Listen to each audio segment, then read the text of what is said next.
Muito bem, vamos continuar nossa série de 4 pregações com o título Coração Frio. Esta é a segunda parte. A primeira foi o que é um coração frio. Hoje nós veremos identificando um coração frio. Depois a terceira, causas de um coração frio, e a última, esquentando o coração. Identificando um esfriamento ou um início de esfriamento, início de um processo de esfriamento ou já desenvolvido, alguém que já está há um bom tempo longe de Deus e numa vida espiritual precária e não percebeu ou deixou para examinar isso amanhã e já há algum tempo está assim, seja como for, identificando uma situação que não está boa na vida espiritual. Eu vou dividir em 2 partes. Eu vou chamar de sintomas internos e sintomas externos. Sintomas, na realidade, todos são internos, porque o esfriamento vem de dentro, claro, então a rigor, todos internos, mas eu quero separar, chamando de externos, os que dão para notar, os que influenciam no comportamento, na atitude do crente, por isso que estou chamando de externo, mas na realidade todos começam dentro do coração. Vamos anotar aqui 4 sintomas, existem muitos outros, internos de um esfriamento, mas eu tomei esses 4, eu achei bem significativos, e a abordagem dessas pregações é um ângulo bem prático, incluindo, como eu fiz na passada, explorando exemplos bíblicos. Vamos lá. Amargo com as suas circunstâncias. Você percebe que está enfrentando uma crise, ou já está há algum tempo assim, frio, espiritualmente, quando você se percebe muito amargo. Não é você ser explosivo, o seu gênio, ou ver que o pneu furou e você fica chateado ali, depois aquilo passa. Não estou falando disso não. Não estou dizendo também que é uma coisa boa, que é bom ser menos explosivo e se zangar menos com o pneu furado. Mas quando eu falo aqui, é de uma amargura mais forte, mais filosófica, que olha para a vida ao redor e acha ruim, e começa a se perceber assim, o alguém que lhe ama, que está ao seu redor, está apontando. Jonas andava muito amargo. Eu não sei se era uma constante dele ou se era uma frase.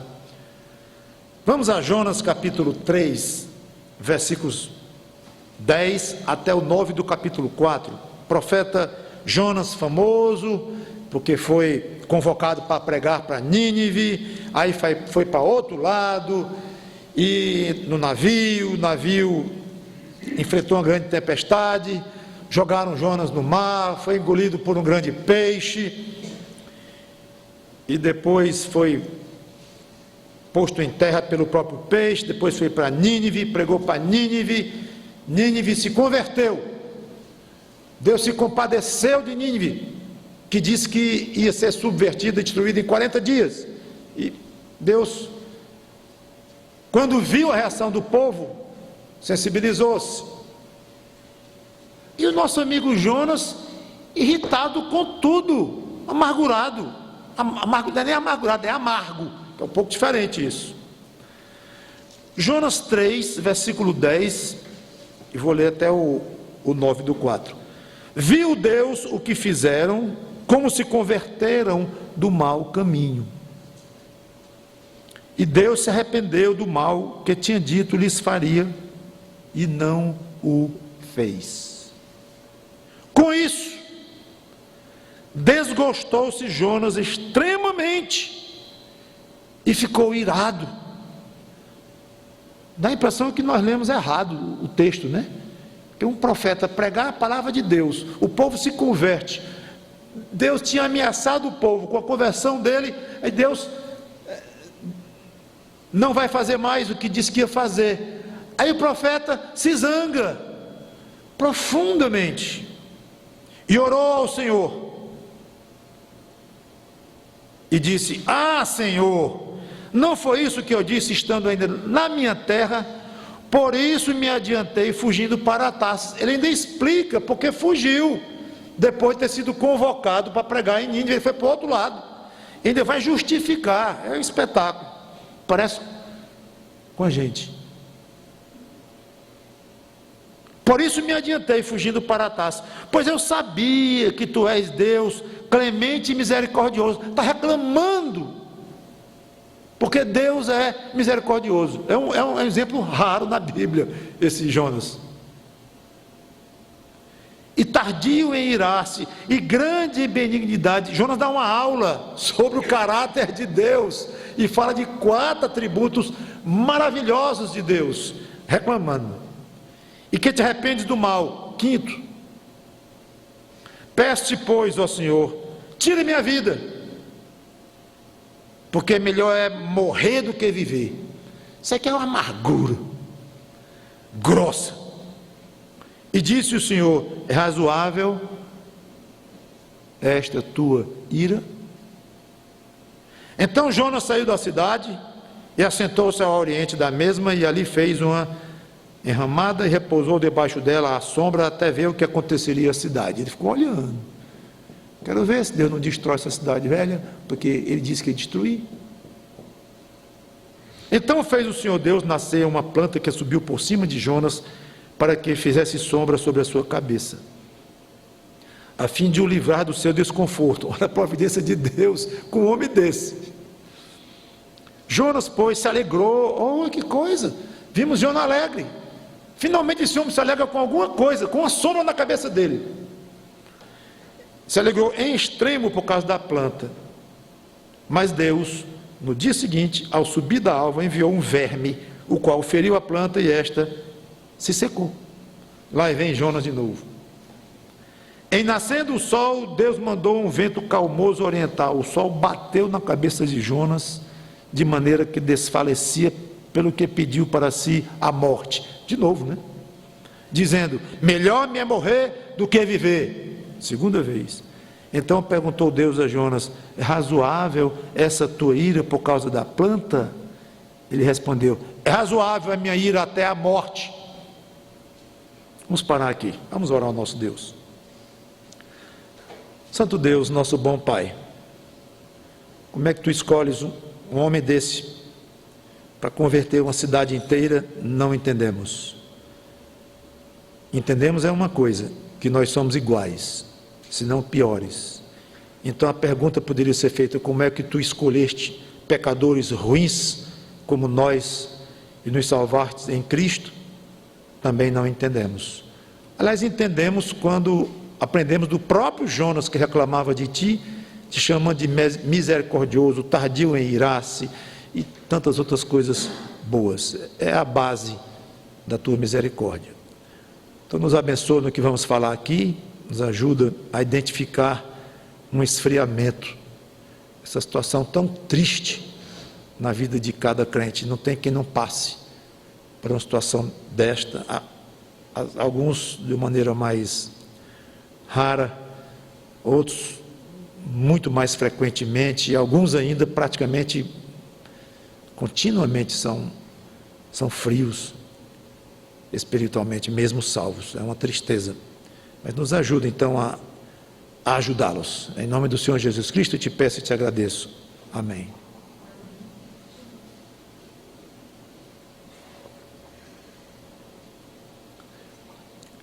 Amargo com as circunstâncias significa amargo com Deus.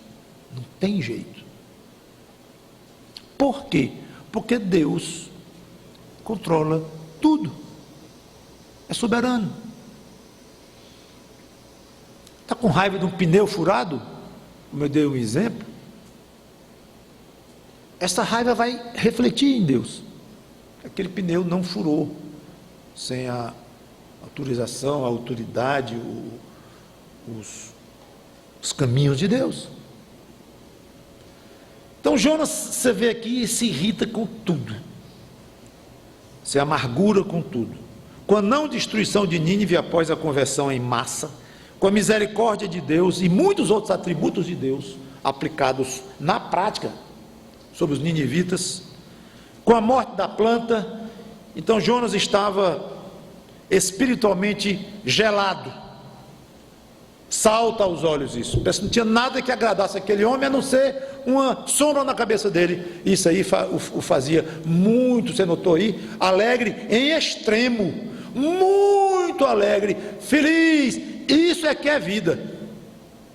Então você veja os padrões de Jonas.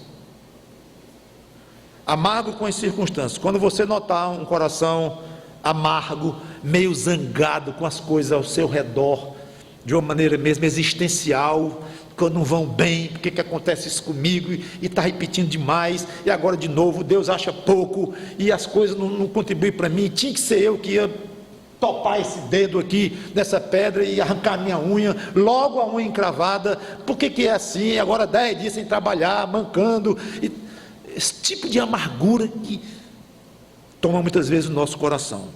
Cuidado, isso é sinal de vento frio chegando ao coração ou que já chegou. Segundo sintoma, decepcionado com Deus.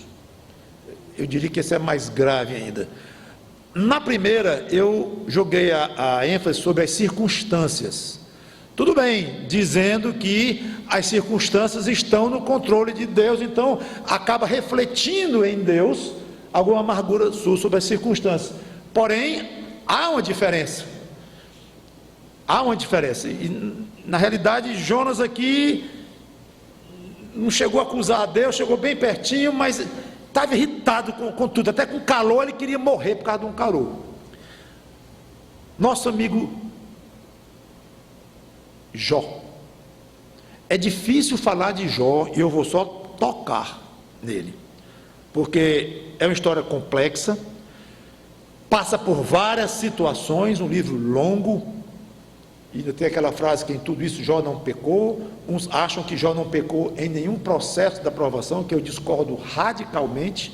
Eu acho que Jó pecou sim, e gravemente. Ele não tinha pecado até aquele ponto em que a mulher dele disse, pede a Deus para morrer, e ele a repreendeu chamando-a de tola. Até ali a reação de Jó não tinha pecado, mas depois ele se arrependeu em pó e cinza. Como é que se arrepende se não for arrependimento de pecado? Vai se arrepender de quê? De não pecado? Não existe isso. Então Jó, ele esteve numa fase muito ruim espiritualmente ao longo da provação dele. Eu não estou dizendo isso como uma acusação, como uma crítica a Jó. As coisas estão escritas para nós crescermos, com os exemplos negativos, com os exemplos positivos, e nós mesmos somos motivo de exemplos negativos e positivos para os irmãos, todos nós. Então não é aqui que eu estou aqui diminuindo a pessoa de Jó, não, basta ler quem era Jó, a ponto de Satanás chegar e estar incomodado com a fé e a firmeza de Jó. Então era um homem de Deus, era um homem espiritual, não tem dúvida. Agora, dizer que Jó não pecou em nada de tudo que ele disse, eu não consigo imaginar, e acho que é prova de que ele pecou sim. No processo, é o arrependimento no final, que acabou de maneira belíssima, e o que ele disse, eu só te conhecia de ouvir falar, e se arrependeu. Então, típico de uma situação pós-frieza, de uma situação pós-pecado. Eu estou convencido absolutamente disso. Respeito os que pensam diferente, respeito, mas não concordo. Jó capítulo 30, versículo 19 a 21, eu acho que admitir que Jó pecou ainda o torna mais humano, e um exemplo ainda mais forte para nós, senão diminui a dignidade de Jó, nem o seu valor como um crente fiel. Veja essas palavras de Jó sobre Deus, 30, 19 e 21.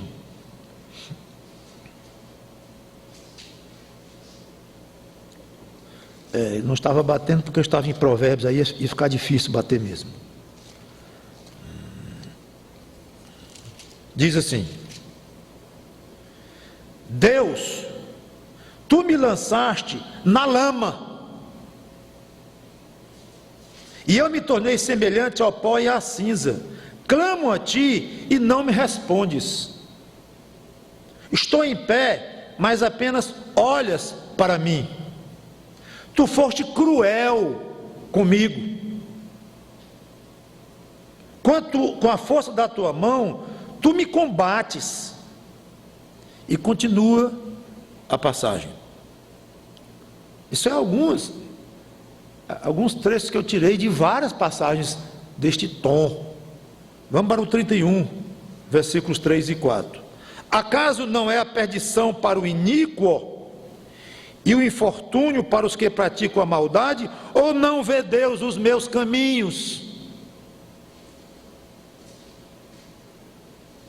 E não conta todos os meus passos?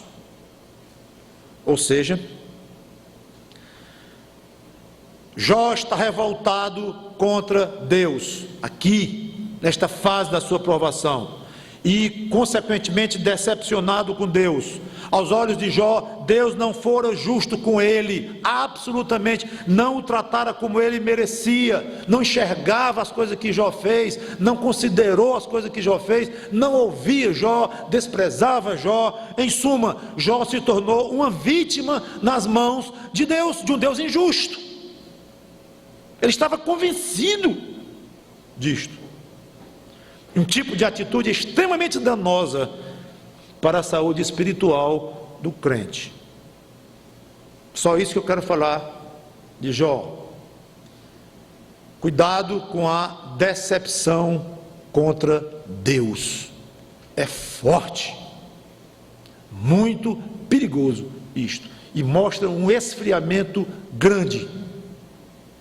Imaginem, choca só pensar o Senhor Jesus Cristo dizendo palavras assim, ou o Senhor Jesus Cristo decepcionado com Deus. Nem cabe na cabeça. Então, muito cuidado com o que você pensa de Deus. Agora, isso eu vou dizer no fim. Terceiro ponto: não trata o pecado com a seriedade que deveria, e pouco se incomoda se Deus se aborrece com os seus pecados. Tem uma passagem aqui, Isaías 43, tem uma passagem muito fácil, não por causa de alguns aspectos históricos, mas eu não vou me ater a eles, eu vou só tocar no ponto. Deus aqui queixoso contra Israel. Israel estava no exílio, na Babilônia. Contudo, não me tens invocado, ó Jacó, e de mim te cansaste, ó Israel. Frase triste, né? Deus dizendo que o povo se cansou dele. Não me trouxeste o gado miúdo dos teus holocaustos, nem me honraste com os teus sacrifícios. Não te dei trabalho com ofertas de manjares, nem te cansei com incenso. Não me compraste por dinheiro cana aromática, nem com a gordura dos teus sacrifícios me satisfizeste, mas me deste trabalho com os teus pecados, e me cansaste com as tuas iniquidades. Em suma, Deus reclama do povo quando estava no exílio, e obviamente se refere ao período pré-exílico, que causou então, pela reação do povo, pela atitude dele, toda aquela condenação que Deus fez sobre ele, povo para ser exilado e invadido por Nabucodonosor e tal. Deus diz assim: vocês não estão dando a mínima para a questão sacrificial que é estabelecida de uma forma tão clara. Questão sacrificial essa que é para tratar os pecados de vocês. Quando alguém sacrificava um animal, o motivo era um só: pecado, e tentando com o sangue daquele animal aplacar a ira de Deus sobre o pecador que cometeu aquele pecado. Não é porque Deus gosta, porque gosta do cheiro da gordura queimada, ou de ver animais sendo mortos. Não, é porque não há remissão de pecados sem derramamento de sangue, e Deus não queria derramamento de sangue humano, porque tinha pecado também. Então tinha que ser de animais que iriam substituir o sangue de um ser humano que não tinha pecado. Esse sangue, sim, tinha poder para apagar os pecados dos outros. Mas o centro de tudo era pecado, quando um judeu ia cumprir a lei fazendo os seus sacrifícios. Então Deus reclama duramente: vocês se cansaram de mim, eu não dei trabalho para vocês, mas vocês se cansaram de mim. Agora vocês me cansaram e não me trouxeste os sacrifícios que eu exigi. Então a ideia aqui é que o povo não estava, como se diz, nem aí para os seus pecados. Levavam de uma maneira desleixada o tratamento que tinham que dar aos seus pecados. Isso talvez seja pouco percebido no nosso dia a dia. Minutinho, como é que você tem tratado os seus pecados diante de Deus? É um perigo o crente se jogar demais em cima de um fato, abusar, é a palavra que eu queria, abusar do fato: Jesus morreu por mim, de uma vez por todas. Eu canto isso todo tempo na igreja, vivo lendo isso na Bíblia. Derramou o sangue dele por mim, estou cansado de ouvir isso. Todos os meus pecados estão perdoados, não tem mais perigo de ir para o céu. Assim ensinam as Escrituras. Então a maravilha deste ensino causa um problema para nós, pela nossa fraqueza. O que é? O abuso do tratamento que damos aos nossos pecados. Mais um, mas já está perdoado mesmo. Então nós estamos dando motivos a Deus dizer: ei, você está pensando o quê? Você pecou mais uma vez nisto, você sabe que é pecado, e desta vez você não deu a mínima, não está nem triste. Você se esqueceu que este pecado sozinho teria causado a morte de Cristo do mesmo jeito que ele morreu, e agora você está banalizando os seus pecados. Que história é esta? E você magoa a Deus. Então isso mostra uma frieza muito grande por parte do crente. O crente que não se perturba quando peca, sabendo que pecou, esse crente está frio espiritualmente. Quarto e último sintoma interno: sente-se enjoado de qualquer tipo de alimento espiritual. E aí é fácil encontrar um exemplo bíblico, infelizmente é fácil, deveria ser muito difícil. Números, capítulo 21, versículo 5, os mais acostumados com a Bíblia já devem saber para onde é que estou me dirigindo. Números 21 e 5. E o povo falou contra Deus e contra Moisés, lá no deserto, na peregrinação, quando partiram do Egito. Falou contra Deus e contra Moisés: mas por que nos fizeste subir do Egito? Olha a acusação: para que morramos nesse deserto, onde não há pão nem água. E antes que Deus dissesse: mas e o maná que eu estou mandando para vocês todo dia? E a nossa alma tem fastio desse pão vil, do maná, que Deus fazia descer miraculosamente do céu, todos os dias, menos sábado, porque aí era porção dobrada, para que ele não tivesse o trabalho de recolher, para respeitar o dia do descanso. Então ele diz: não tem pão. Deus iria argumentar: mas e o maná? Não deram nem tempo para Deus, nem vale, nem argumente com o negócio desse maná, porque a gente não aguenta mais este pãozinho ordinário. Eu fui olhar na palavra, no hebraico, essa palavra vil, e é isso mesmo, ordinário, ruim, de baixa qualidade. Como é que se fala com Deus deste jeito, num alimento miraculoso que Deus mandava? Imagina a quantidade de vitaminas, de proteína e tudo que esse maná não tinha para suportar esse povo 40 anos no deserto, gente. Por quanto seria vendido o quilo do maná hoje, hein? Pelo valor que ele tinha, nutritivo e tudo. Sabe o que é isso? Fastio, como eles mesmos disseram, enjoo das coisas de Deus. O crente frio, ele acha monótono o mesmo assunto nas pregações, tudo de novo. Lá vai o pastor dizer de novo que nós nascemos pecadores, que Jesus veio ao mundo. Ela já falou nesta pregação de novo, no sangue de Jesus Cristo, que nos purifica dos pecados. Ai, dá um sono. Ai, de novo, não aguento mais isso. E que a gente não é para pecar, não é para adulterar. E quem olha para a mulher com intenção impura já pecou no seu coração. Já ouvi isso 1000 vezes. Oh. É assim que o crente frio se sente. Se você sente isto, não tenha dúvidas, você está frio espiritualmente. Aí pega a Bíblia para ler. Quantas vezes eu já li Mateus, hein? Uns 28. Ora, eu nunca li nenhum livro inteiro na vida. Imagina 28 vezes o mesmo Mateus, Marcos, Lucas. Ai, de novo. Está ruim, irmão. Pensar assim, está ruim. Aí o pastor fica mandando a gente falar de Cristo. E se não fala de Cristo 3 dias, é o maior pecador do mundo, porque não fala de Cristo. Que coisa chata.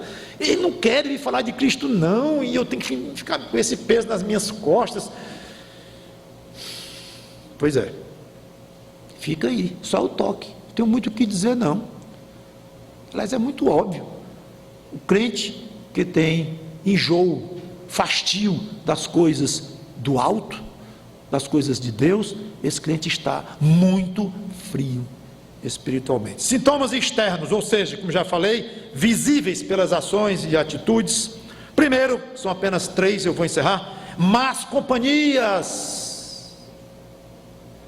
1 Coríntios capítulo 15, versículo 33 diz: as más conversações corrompem os bons costumes. Você quer saber um indício de temperatura espiritual de um crente? Veja os amigos dele, as amigas, as rodas que ele gosta de frequentar, o tipo de conversa que ele gosta de ter, para onde ele corre quando tem uma folguinha para conversar, para bater um papo. Ele está se alimentando de quê? Que tipo de conversação ele está permitindo que entre dentro da mente dele, que vai influenciar os costumes dele?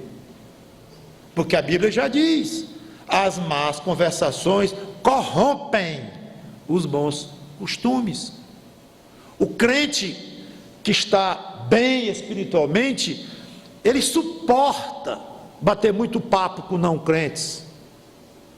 Suporta, claro, ama a pessoa, é um pai, é uma mãe, é um parente, é um amigo não crente e tem amor pela pessoa, mas as conversas em si não o agradam.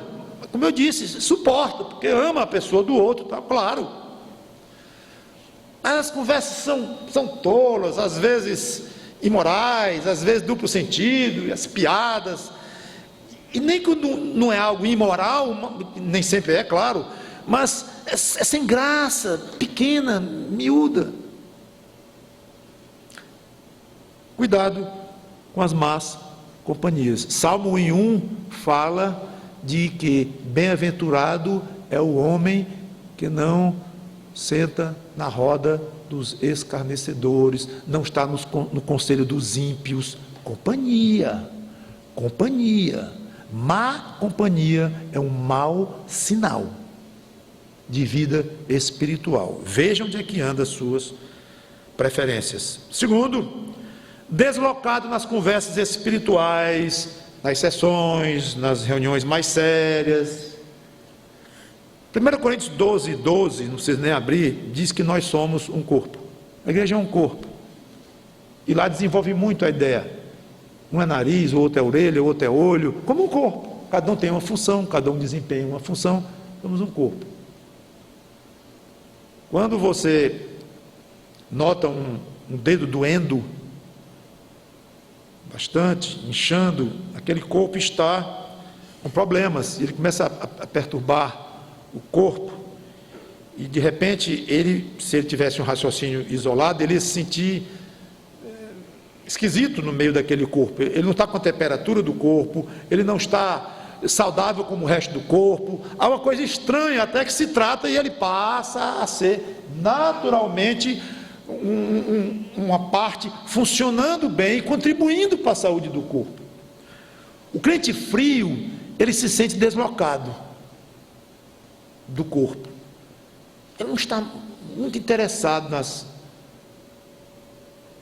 em quase nada da sua igreja, da vida das pessoas.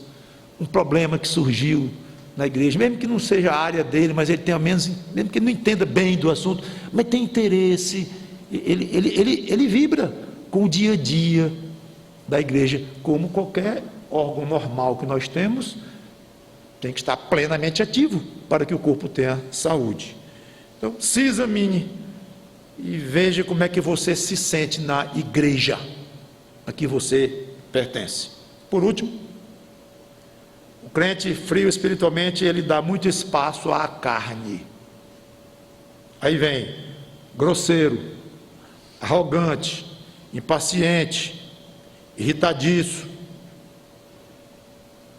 muita imoralidade, pelo menos na mente, se não no físico. Gálatas 5,16, essa eu quero ir lá com vocês.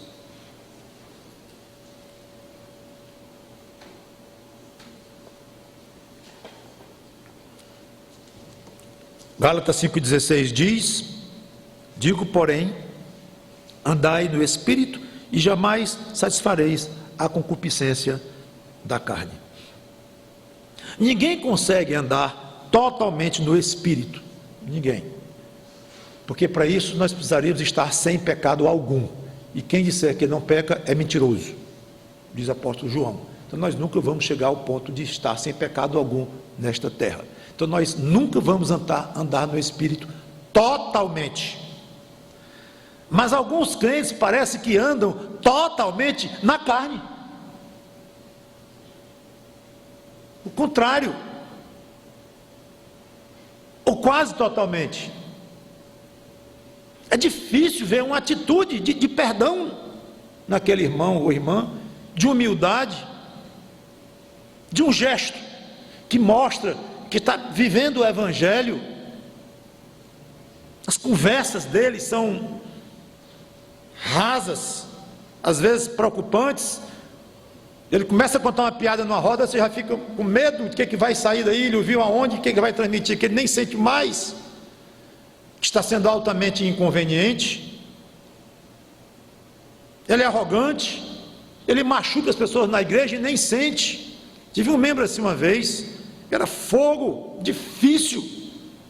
Um membro, quer dizer, na igreja que eu fui pastor, tinha um membro assim lá, batia em todo mundo, humilhava todo mundo, e sabe o que as pessoas faziam? Pediu perdão a ele.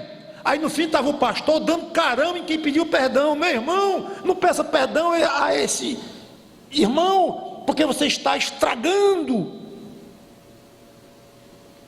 a situação dele mais do que já está. Ele precisa de repreensão dura, firme nos olhos. Pedir perdão? Não, porque ele foi tão duro comigo. E você errou em quê? Eu? Em nada. Então você pediu perdão de quê para ele? De quê?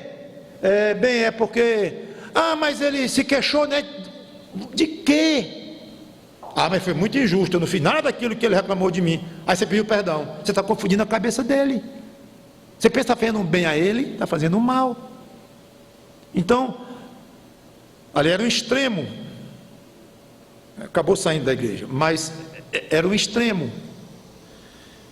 Mas até chegar lá, muitos crentes passam por, ou estão em algumas fases, em que dão muito espaço à carne, com muita rapidez, está se expondo a ser chamado por um irmão em Cristo, pelo pastor, dizer de novo, cara feia, de novo, reclamação, de novo, grosseria, de novo, no meio de uma sessão contra o mesmo irmão. Nós não já conversamos 3 vezes no gabinete sobre isso, meu irmão.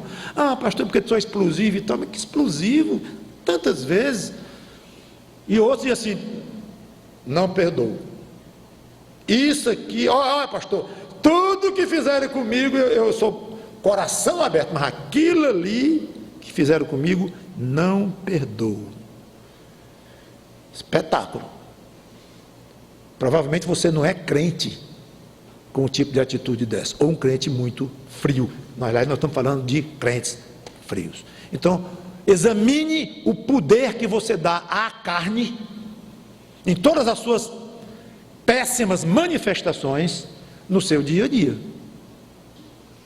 Na quarta pregação, eu vou então dar algumas sugestões para combater a frieza. Até lá, deixe-me dar uma sugestão. Converse sempre com Deus. Jonas fez isso, aliás, ele tem isso a favor dele. Ele foi franco com Deus, ele orou a Deus, pediu a Deus que matasse a ele próprio, reclamou de Deus que Deus era bom e tal, mas falou com Deus. Então, se temos uma lição para aprender de Jonas, é esta: fale com Deus, fale com cuidado. E ele falou com cuidado. Quem falou com menos cuidado foi Jó. Também o sofrimento que aquele Jó tinha passado, eu não quero nem pensar em passar um milésimo um dia, mas seja como for, fale com Deus. Senhor, por que eu ando tão raivoso? Por que eu ando tão arrogante? As pessoas estão reclamando de mim, pessoas que me amam, redotes. Por que eu não consigo perdoar aquele irmão que me pediu perdão? Eu acho que ele estava sendo tão sincero comigo, olhando para os meus olhos, e eu não consigo. Senhor, por que eu não estou conseguindo ler as tuas escrituras? Estou achando as pregações tão chatas, repetitivas, o mesmo assunto. Aí pega um livro para ler e acha a mesma coisa. Senhor, não está bom não. Então, primeira sugestão que eu lhe dou, primeiro, eu vou ficar nisso, mas peça ajuda a Deus. Uma vez os apóstolos disseram ao Senhor Jesus Cristo, quando ele disse que tinha que perdoar 70 vezes 7 num dia só, lembra a resposta dele? Senhor, aumenta-nos a fé. Então, é frieza espiritual, é fé pequena, é uma fé defeituosa. Converse com Deus.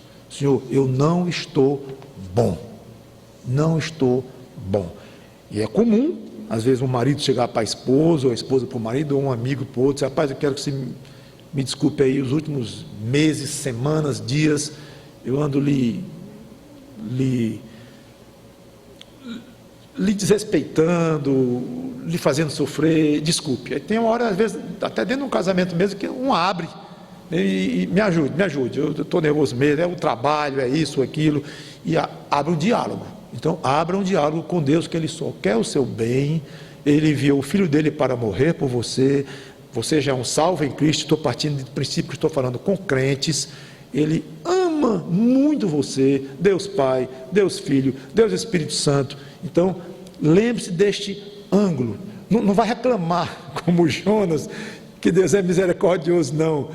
Aceite este fato e utilize para o seu próprio benefício, e isso honra a Deus. Senhor, usa tudo aquilo que Jonas reclamou de ti, usa a meu favor, a tua misericórdia, a tua demora em se irar. Tem paciência comigo, eu estou bem ruinzinho, Senhor, eu estou ruim, me ajuda e me tira dessa situação, porque só quem pode tirar é Ele mesmo, mas nunca sem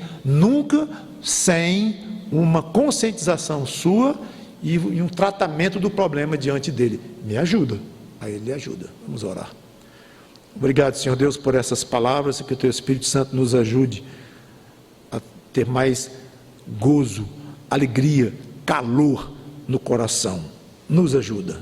Em nome do Senhor Jesus Cristo. Amém.